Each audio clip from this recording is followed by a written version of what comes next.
më pas tek një big deal në qoftë se do ishte e vërtet që do shkonte në Big Brother VIP Kosova. Është Arbenita Ismaili.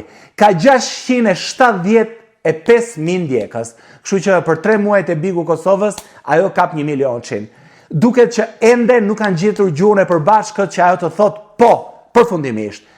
Është ish gruaja Feros, modele, një vajzë shumë e bukur, e përfolur për marrëdhënien shumë të nxehtë që ka patur me Feron, në një periudhë delikate të moshës së tyre, janë lidhur të ri me njëri tjetrin, janë prindër të një fëmije, jo çdo gjë ka shkuar vaj në jetën e tyre, shpeshherë historitë e tyre janë përplasur në polici, në gjykat, në media të rozë, megjithatë, ndoshta është një rast që i duhet Bigut të Kosovës me patjetër me çdo çmim, sepse do të ishte një histori brenda historive, edhe përballja, historia, qëndrimi i Feros do bëjë një zhurmë e jashtëzakonshme, aq më shumë ne do i njihnim këtë vajzë e cila fatkeqësisht është njohur vetëm nga problemet me të dashurin, me burrin, me vajza, me gjëra të tilla si këto.